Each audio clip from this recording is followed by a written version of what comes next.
Aujourd'hui, on continue notre cours Comme les anges aident l'Église à réaliser sa mission, mais le thème de la catéchèse d'aujourd'hui s'appelle Moi et mon ange gardien, nous sommes un nœud dans le filet de pêche de l'Église. Et on va commencer notre méditation avec une lecture de l'Évangile de Saint Jean, chapitre 21, versets 1 à 6. Après cela, Jésus se manifesta encore aux disciples sur le bord de la mer de Tibériade. Et voici comment. Il y avait là ensemble Simon-Pierre avec Thomas appelé Didyme, c'est-à-dire jumeau, Nathanaël de Cana de Galilée, les fils de Zébédée et deux autres de ses disciples. Simon-Pierre leur dit, « Je m'en vais à la pêche. » Ils lui répondent, « Nous aussi, nous allons avec toi. » Ils partirent et montèrent dans la barque. Or, cette nuit-là, ils ne prirent rien. Au lever du jour, Jésus se tenait sur le rivage, mais les disciples ne savaient pas que c'était lui. Jésus leur dit, « Les enfants, auriez-vous quelque chose à manger? » Ils lui répondirent, « Non. » Il leur dit, « Jetez le filet à droite de la barque et vous trouverez. » Ils jetèrent donc le filet et cette fois, ils n'arrivaient pas à le tirer tellement il y avait de poissons. Ces événements se passent après la résurrection de Jésus. C'est, selon Saint Jean, la troisième fois que Jésus apparaît à ses disciples. Et c'est curieux que le Seigneur a choisi le cadre des rives du lac de Galilée pour se manifester comme ressuscité à 7 de ses disciples dans une ambiance du travail de la pêche. Et le curieux, c'est que ces disciples, ils ont fait une pêche miraculeuse contre toutes les attentes. Normalement, les pêcheurs font son métier pendant la nuit, quand tout est en silence et où il n'y a pas de lumière. Mais cette pêche miraculeuse se passe au petit matin et en plein jour. Et cette pêche miraculeuse, après sa résurrection, nous rappelle la première pêche miraculeuse au commencement de sa vie publique. Alors, Jésus était à Capharnaüm. Et c'est l'évangéliste Saint Luc au chapitre 5, versets 1 à 8, que nous donne la narration de cette première pêche miraculeuse. Or, la foule se pressait autour de Jésus pour écouter la parole de Dieu, tandis qu'il se tenait au bord du lac de Génézareth. Il vit deux barques qui se trouvaient au bord du lac. Les pêcheurs en étaient descendus et lavaient leurs filets. Jésus monta dans une des barques qui appartenait à Simon et lui demanda de s'écarter un peu du rivage. Puis il s'assit et de la barque, il enseignait les foules. Quand il eut fini de parler, il dit à Simon, avance au large et jetez vos filets pour la pêche. Simon lui répondit, Maître, nous avons peiné toute la nuit sans rien prendre, mais sur ta parole, je vais jeter les filets. Et l'ayant fait, ils capturèrent une telle quantité de poissons que leurs filets allaient se déchirer. Ils firent signe à leurs compagnons de l'autre barque de devenir les aider. Ceux-ci vinrent et ils remplirent les deux barques à tel point qu'elles s'enfonçaient. À cette vue, Simon-Pierre tomba aux genoux de Jésus en disant, Éloigne-toi de moi, Seigneur, car je suis un homme pécheur. Regardez quelques détails de ce passage de l'Évangile de Saint Luc. Le Seigneur ne pouvait pas parler aux foules sur le rivage parce que tout le monde l'écrasait. Et le Seigneur monte dans la barque de Pierre, et Pierre était là dans la barque. Et le Seigneur l'a demandé de s'éloigner un peu du rivage. Alors, quand Jésus enseignait, Pierre est la personne qui était plus proche, c'est-à-dire qu'il a compris très bien toutes les paroles de Jésus. Il est le premier à entendre. Et c'est curieux que l'évangile de Saint Luc ne parle pas, mais il a été touché dans son cœur pour les paroles du Seigneur. Quand le Seigneur dit « Avance au large, jetez vos filets pour la pêche », alors Pierre révèle au Seigneur tout ce qu'il a fait toute la nuit, selon la science de la pêche. Il a réalisé son métier parfaitement, mais sans succès. Mais son cœur était touché par le Seigneur, qu'il renonce à sa connaissance, mais c'est toi que dis, je vais le faire. Et Pierre a obéi.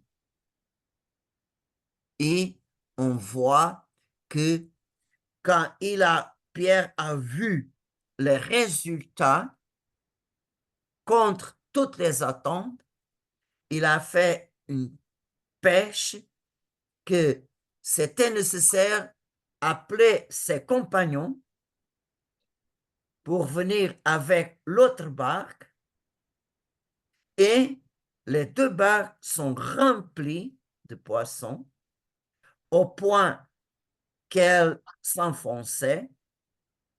Et là, Pierre a compris, c'est impossible. Cette pêche comme ça, c'est impossible en plein jour.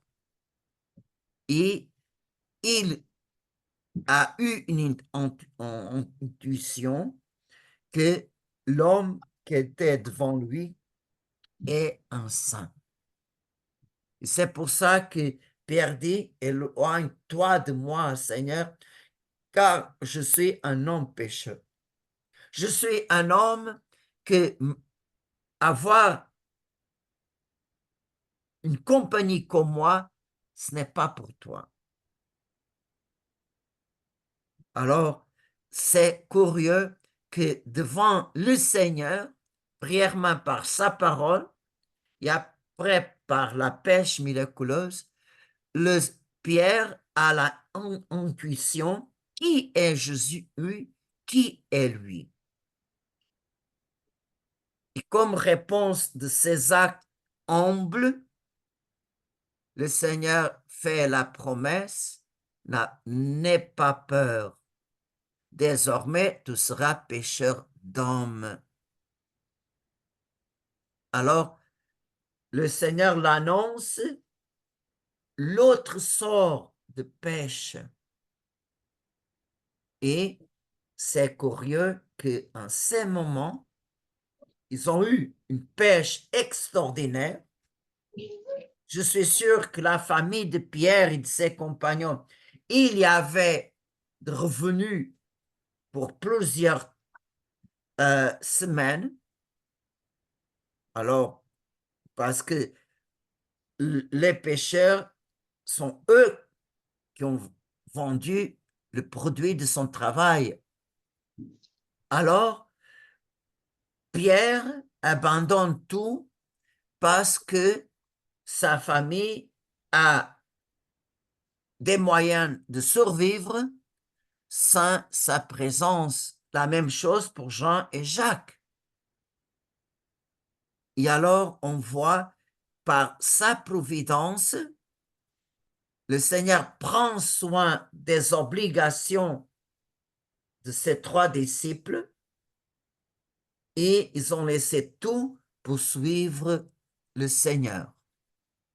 Et la deuxième pêche, regardez, l'attitude de Pierre est complètement différente de l'attitude que Pierre a eue dans la première pêche miraculeuse. Regardez qu'est-ce que nous dit Saint Jean au chapitre 21, verset 7.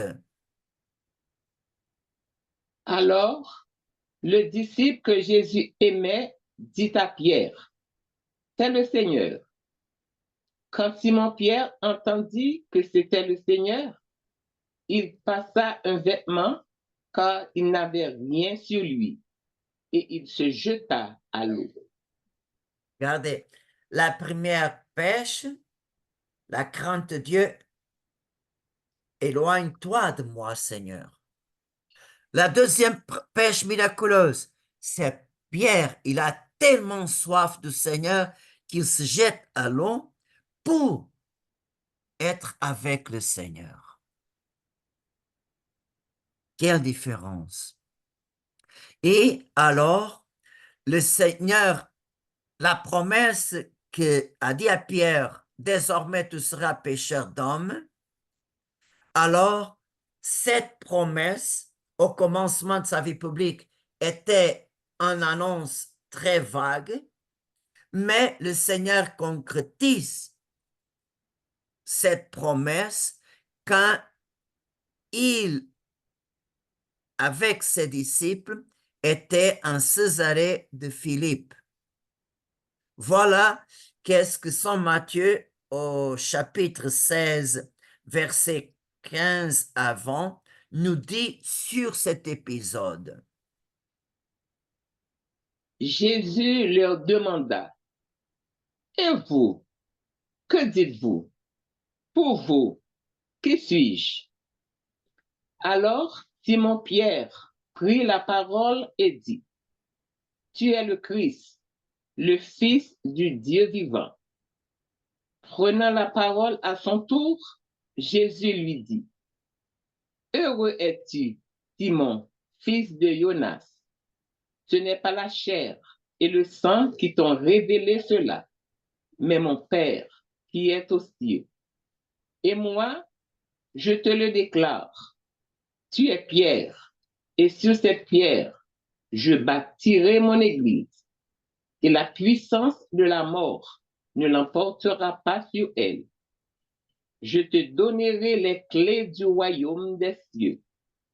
Tout ce que tu auras lié sur la terre sera lié dans les cieux, et tout ce que tu auras délié sur la terre sera délié dans les cieux.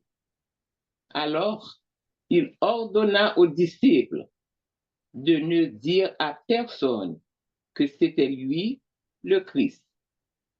Alors, regardez, au commencement de sa vie publique, le Seigneur annonce à Pierre, tu seras pêcheur d'hommes. Comment? Comme mon vicaire il est comme mon vicaire sur la terre. Alors, c'est sur ta foi que je vais bâtir mon église. Et la traduction française, la puissance de la mort ne l'emportera pas sur elle. Mais la Bible de Jérusalem dit la puissance de l'enfer. Alors, même contre toutes les efforts et les attaques du démon, l'Église toujours subsistera jusqu'à la fin du monde. Alors, et le Seigneur confie à Pierre les clés du royaume des cieux. Alors, Pierre sera pécheur d'hommes comme le premier pape. Nous avons ici le primate papal. Et dans l'évangile de Saint Matthieu au chapitre 18, cet pouvoir, tout ce que tu auras lié sur la terre sera lié dans les cieux, et tout ce que tu auras délié sur la terre sera délié dans les cieux. Et au chapitre 18, c'est un chapitre qu'il y a beaucoup de thèmes, de sujets dans l'évangélisation. Et cet chapitre commence au verset 1 avec une simple question. À ce moment-là, les disciples s'approchèrent de Jésus et lui dirent, « Qui donc est le plus grand dans le royaume des cieux? » Alors, Jésus utilise cette phrase pour aborder plusieurs sujets. Et arrive un moment que Jésus parle de la correction fraternelle. Alors, Jésus, en ce moment, parle à tous les disciples. Et voilà qu'est-ce que, sur la correction fraternelle, qu'est-ce que Jésus dit au verset 15 à 18. Si ton frère a commis un péché contre toi, va lui faire des reproches seul à seul. S'il t'écoute, tu as gagné ton frère. S'il ne t'écoute pas, prends-en plus avec toi une ou deux personnes afin que toute l'affaire soit réglée sur la parole de deux ou trois témoins. S'il refuse de les écouter, dis-le à l'assemblée de l'Église. S'il refuse encore d'écouter l'Église, considère-le comme un païen et un publicain. Amen. Je vous le dis. Tout ce que vous aurez lié sur la terre sera lié dans le ciel. Et tout ce que vous aurez délié sur la terre sera délié dans le ciel. Alors, regardez comme la même parole qu'il a dit à Pierre a dit aussi aux autres apôtres. Mais il a dit seulement à Pierre que sur cette pierre bâtirai mon église. La puissance de la mort ne l'emportera sur elle. Je te donnerai les clés du royaume des cieux.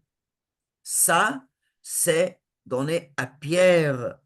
Mais la grâce de lier ou délier sur la terre sera liée au délier au ciel. Il a donné, ça c'est le ministère, l'action des apôtres et ses successeurs. Alors, on voit ici la collaboration intime entre les apôtres et Pierre. Qu'est-ce que ça veut dire lier et délier?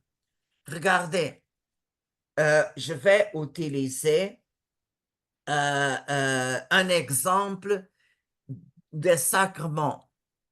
Par exemple, quand un prêtre est en train de confesser par l'absolution, le prêtre délie la personne de ses péchés par le pardon de Dieu.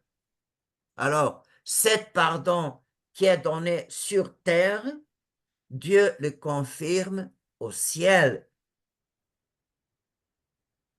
Par exemple, la célébration du mariage, la liaison que le prêtre confirme, l'échange de vœux des deux mariés. Alors, la union entre ces deux jeunes, hommes et femmes, alors cette union sur terre est confirmée au ciel. Alors, quand le prêtre donne l'absolution, la personne est déliée de ses péchés sur la terre comme au ciel. Quand le prêtre ou le diacre célèbre un mariage, cette union est faite sur terre et est faite au ciel. Alors nous avons ici le pouvoir de lier et délier. Et vraiment, comme c'est important de voir comme l'Église est une seule et la source d'unité, c'est le pape. Tous les évêques sont unis au pape directement par la ségrégation épiscopale et les prêtres sont unis au pape par son évêque. Les laïcs sont unis au pape, brièvement par son curé, par le curé sont unis à son évêque, par l'évêque sont unis au pape. On voit ici que l'Église est une seule. Et cette collaboration, on peut voir dans les deux pêches miraculeuses des poissons. Par exemple, la première pêche, Pierre appelle ses compagnons qui viennent avec l'autre barque. La deuxième pêche aussi. Et on voit que ses compagnons viennent tirer les filets vers le rivage avec une grande quantité de poissons. Alors, la deuxième pêche miraculeuse annonce que nous sommes dans les temps nouveaux. Regardez les détails de la deuxième pêche dans l'évangile de Saint Jean 21, 8 à 13.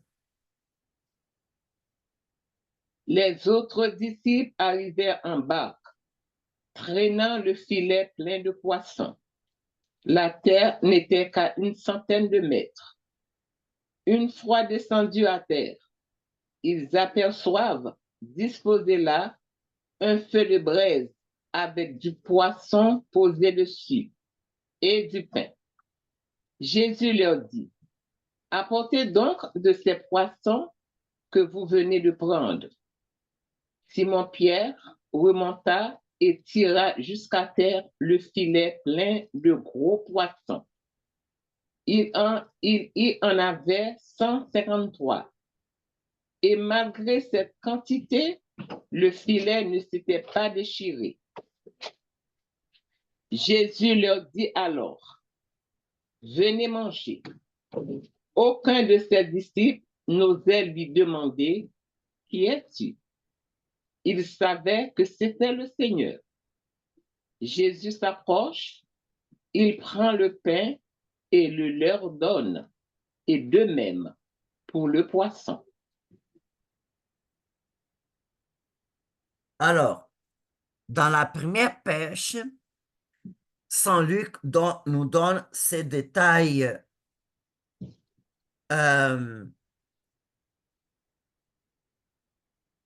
et l'ayant fait, ils capturèrent une telle quantité de poissons que leur filet allait se déchirer.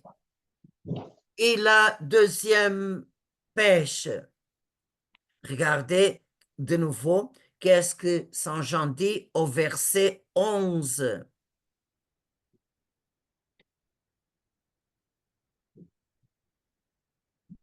Simon-Pierre remonta et tira jusqu'à terre le filet plein de gros poissons. Il y en avait 153. Et malgré cette quantité, le filet ne s'était pas déchiré. Regardez, la première pêche, le filet allait se déchirer.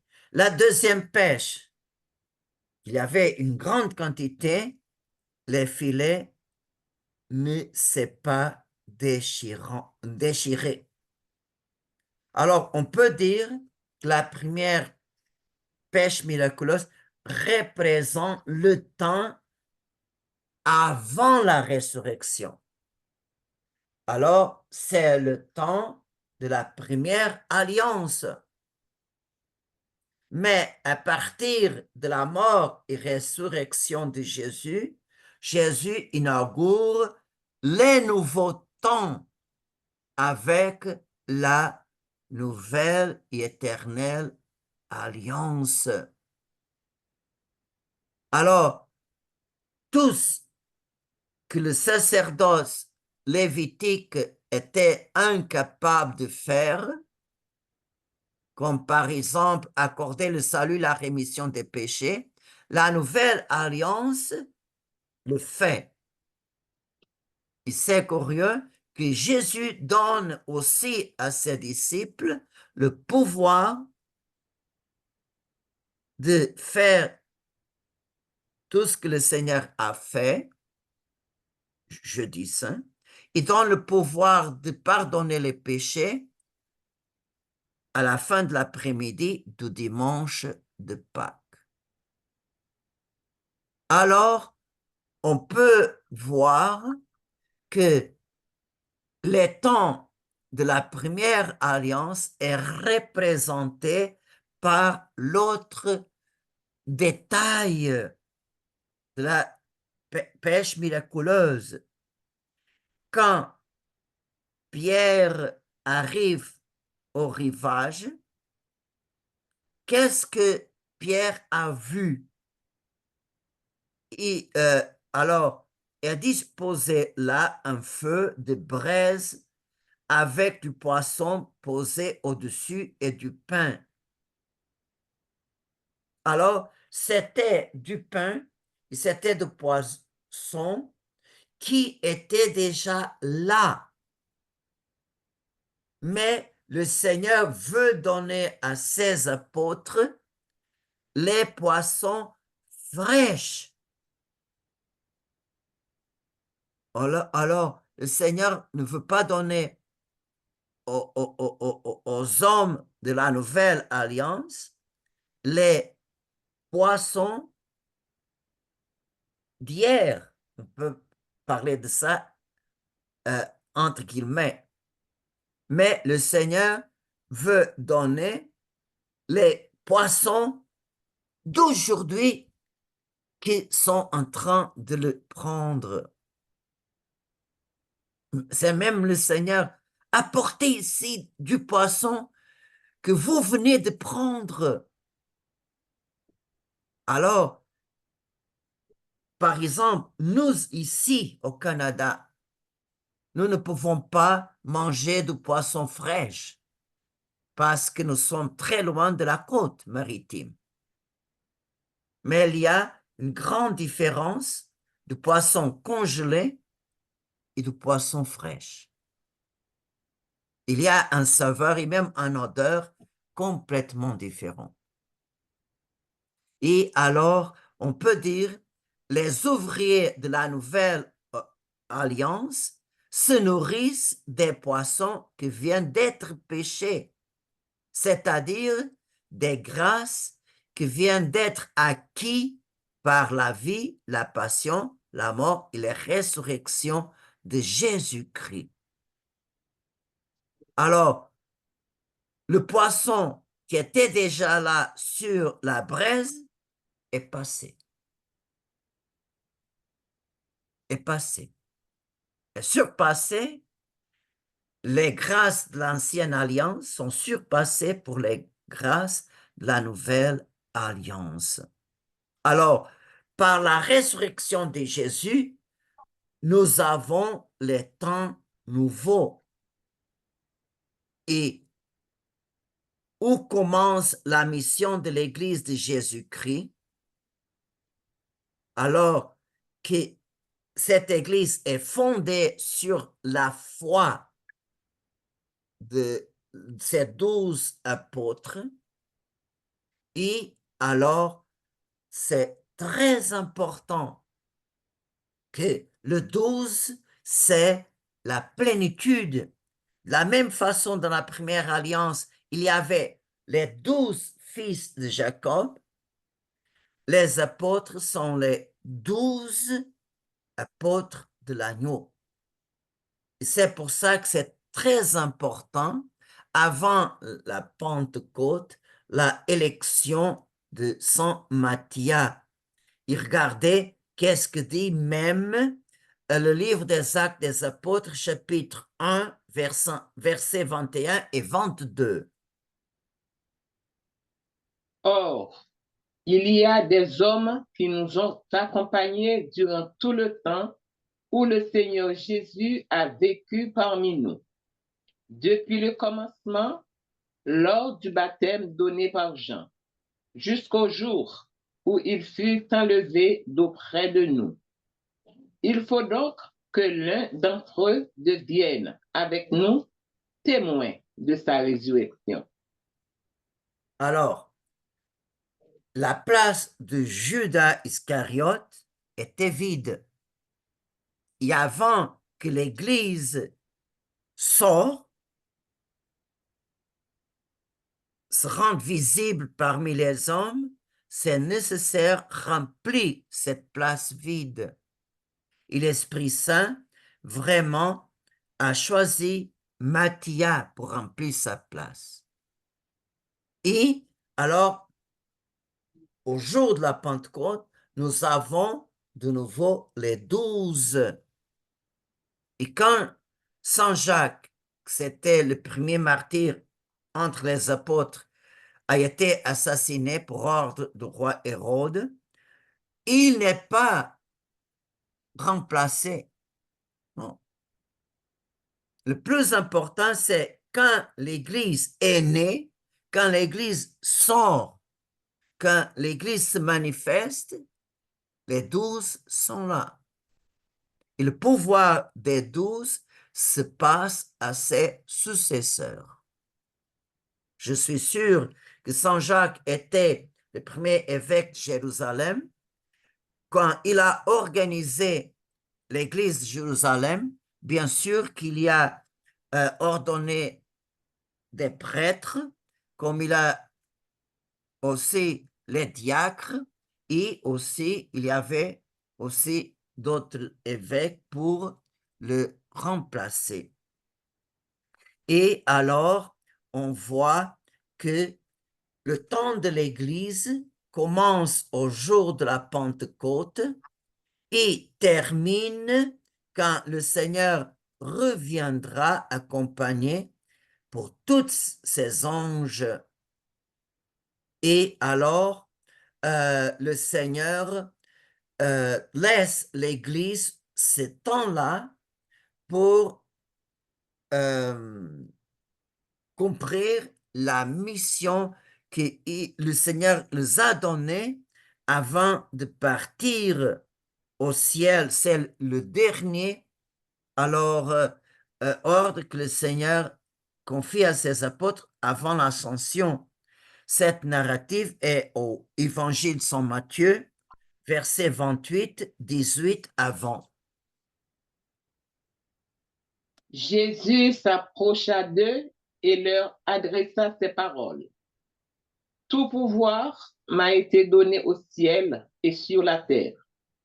Allez, de toutes les nations, faites des disciples, baptisez-les au nom du Père et du Fils et du Saint-Esprit. Apprenez-leur à observer tout ce que je vous ai commandé. Et moi, je suis avec vous tous les jours, jusqu'à la fin du monde. Regardez, avant de partir, le Seigneur confie à ses apôtres deux missions. Une mission d'évangéliser, apprenez-leur à observer tout ce que je vous ai commandé. Alors, mission prophétique et la mission de sanctification par les célébrations des sacrements. Les sacrements sont ici préfigurés par le sacrement du baptême. De toutes les nations, faites des disciples, baptisez-les au nom du Père et du Fils et du Saint-Esprit. Alors, et ces deux missions, d'évangéliser et de sanctifier, sont préfigurées aussi par les paroles de la deuxième pêche miraculeuse. Écoutez de nouveau une partie de l'évangile de Saint Jean, chapitre 21. Il leur dit, jetez le filet à droite de la barque et vous trouverez. Ils jetèrent donc le filet et cette fois, ils n'arrivaient pas à le tirer tellement il y avait de poissons. Les autres disciples arrivèrent en barque, traînant le filet plein de poissons. La terre n'était qu'à 100 de mètres. Jésus leur dit, apportez donc de ces poissons que vous venez de prendre. Simon-Pierre remonta et tira jusqu'à terre le filet plein de gros poissons. Il y en avait 153. Et malgré cette quantité, le filet ne s'était pas déchiré. Alors, pensez un peu en cette lecture. Dans la même barque, nous avons le bateau de Pierre. Le bateau de Pierre est une représentation magnifique de l'Église.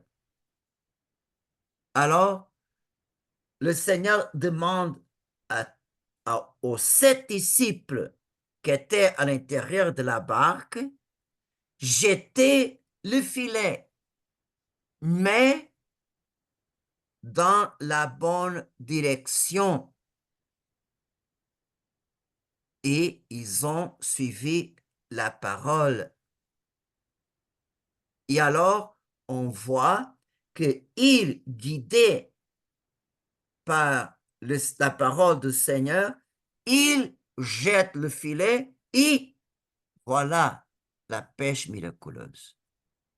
Dans le temps de l'Église, dans la même barque, guidés par l'Esprit Saint, les successeurs des apôtres et ses collaborateurs, alors jettent le filet dans la bonne direction, guidés par l'Esprit Saint. Et ces filets-là représentent l'action prophétique et sanctifiante pour sauver le monde. Et le monde ici est représenté par le lac de la Galilée.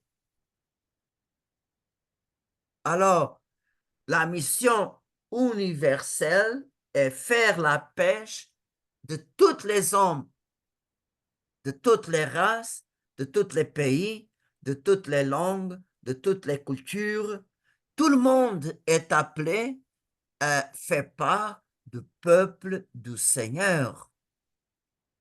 Et alors, on voit les poissons gros poisson, alors c'est une présentation de tous les hommes que le Seigneur est venu sauver par sa mort et résurrection. Alors, le travail de l'Église, alors, est jeter le filet par l'annonce de la parole et la célébration des sacrements. Et à la fin du monde, ceux et celles qui se laissent prendre dans le filet de l'Église, à la fin du monde, seront à la droite du roi quand viendra dans sa gloire accompagné par ses anges. Ils sont ces gens-là qui vont écouter la parole du Seigneur. Venez, les bénis de mon Père, prenez possession du royaume préparé pour vous depuis la création du monde. Alors, maintenant, concentrez votre imagination sur le filet. Qu'est-ce que c'est un filet de pêche? Le filet de pêche est un ensemble de nombreuses mailles de cordes qui sont reliées entre elles par des nœuds.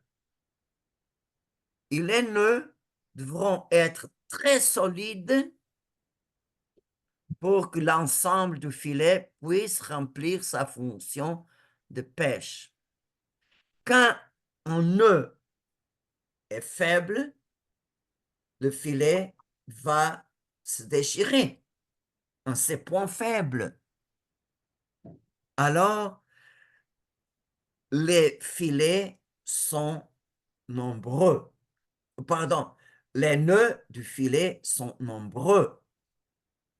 Et chaque nœud représente tous les membres du corps mystique de Jésus, que par le baptême possède le sacerdoce commun des fidèles. Tous les fidèles, par son baptême, participent à la mission de Jésus comme prophète, prêtre et roi. Mais les laïcs, même s'ils participent au sacerdoce commun des fidèles, ils ne peuvent pas consacrer, ne peuvent pas administrer les sacrements. L'unique sacrement que tous les laïcs peuvent donner, c'est le sacrement du baptême en cas de mort. Si par exemple nous sommes en présence d'un enfant nouveau-né qui est un danger de vie, tout le monde peut le baptiser. Comment? Premièrement, donner un nom à l'enfant. C'est très important de donner le nom. Utiliser de l'eau. On ne peut pas utiliser 7-Up. Non, il faut être de l'eau. Même si ce n'est pas béni. Et utiliser la formule, le nom d'enfant, je te baptise au nom du Père et du Fils et du Saint-Esprit.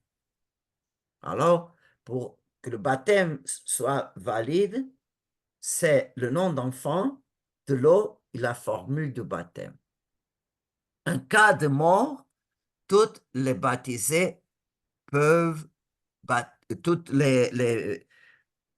si la personne qui sont par le baptême membre de l'Église, alors peut baptiser en cas de mort. Dehors de cette situation, on ne peut pas donner les autres sacrements. C'est pour ça que nous avons besoin du clergé qui par le sacrement d'ordre, il possède le sacerdoce ministériel du Christ. Et alors, regardez, les clergés et les fidèles, nous sommes vraiment le filet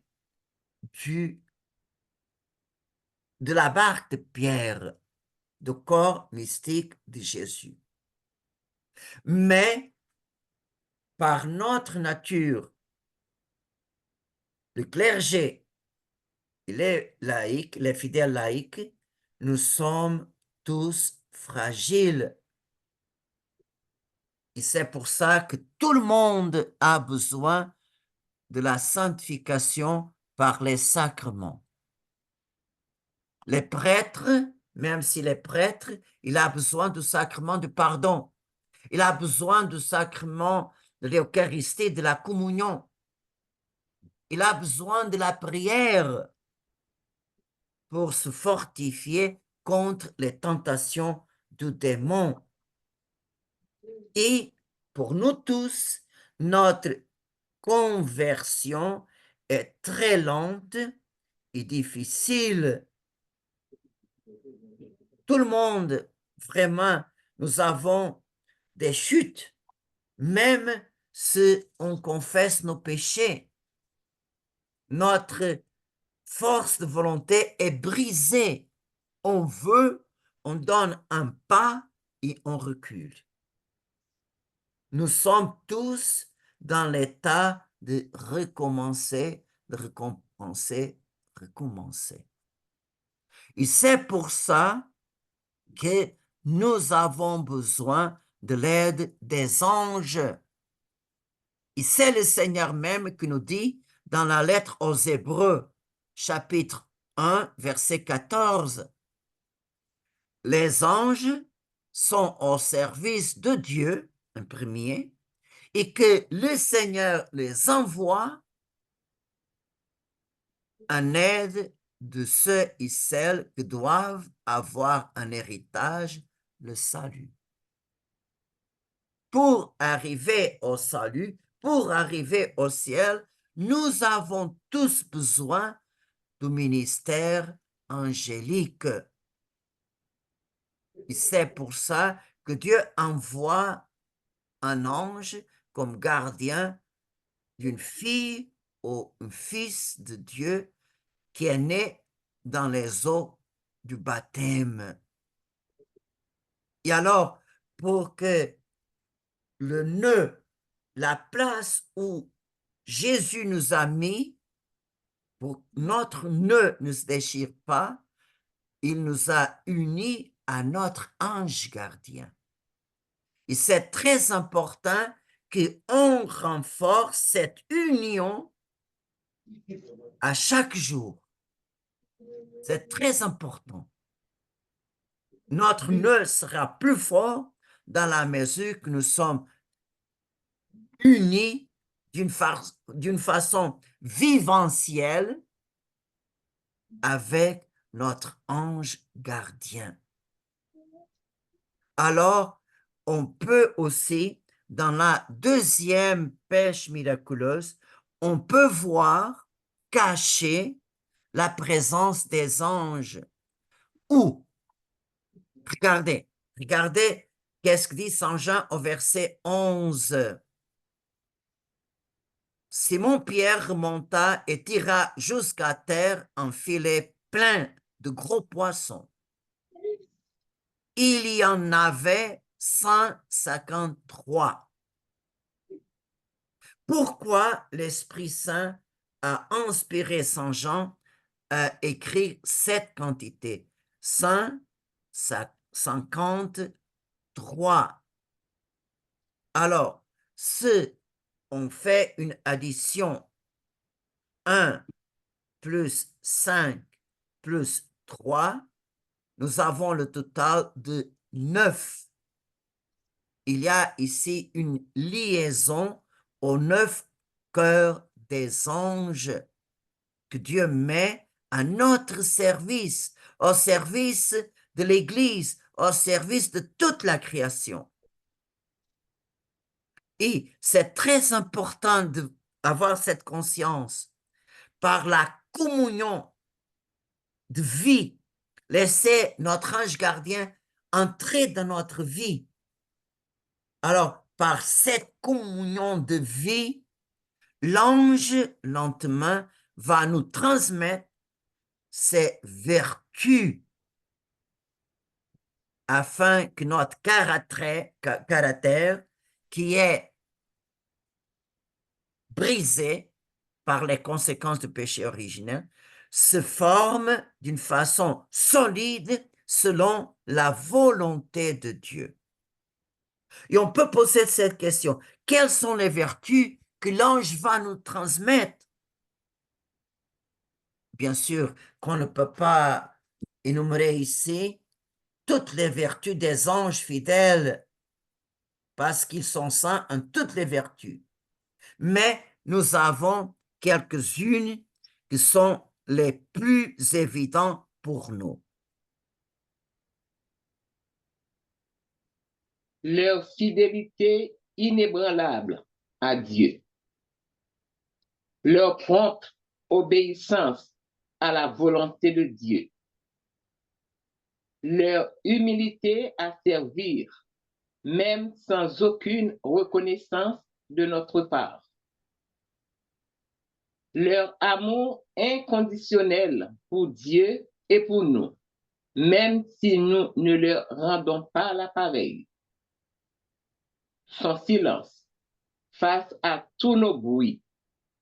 Il ne parle que si nous sommes attentifs à sa voix dans notre âme. Servir la Sainte Vierge comme sa reine et sa dame. Alors, on pense un peu sur ces vertus, la fidélité, l'obéissance, l'humilité, son amour inconditionnel, sur silence, ce service à la Vierge Marie. Alors, on voit que nous avons besoin de nous fortifier en ces vertus-là pour que notre nœud dans le filet de l'Église ne se déchire pas. Alors, comme nous sommes vraiment heureux d'avoir cette conscience de la réalité que nous avons à notre côté un membre de la cour céleste seulement pour nous aider, nous inspirer, nous illuminer, etc. Et comme nous sommes loin de correspondre à toute l'aide que notre ange nous doit. Et avant de terminer cette méditation, je propose à vous deux petites choses. Prièrement, par exemple, dans la prière du matin, demandons à notre ange, ou la nuit, comme l'Esprit Saint va vous guider, demandons pardon à notre ange pour tous les péchés que nous avons commis en sa présence et pour tous les péchés que nous avons offensés directement notre ange gardien. Surtout, de ne pas l'écouter et de ne pas obéir aux inspirations qu'il nous donne. Et pour terminer, prions 3 fois le gloire au Père pour remercier à la Sainte Trinité d'avoir créé notre ange gardien et de tous les privilèges, dons et grâces dont il a été orné. Gloire au Père, au Fils et au Saint-Esprit, comme il était au commencement, maintenant et toujours, dans les siècles des siècles. Amen. Gloire au Père, au Fils et au Saint-Esprit, comme il était au commencement, maintenant et toujours, dans les siècles des siècles. Amen. Gloire au Père, au Fils et au Saint-Esprit, comme il était au commencement, maintenant et toujours, dans les siècles des siècles. Amen.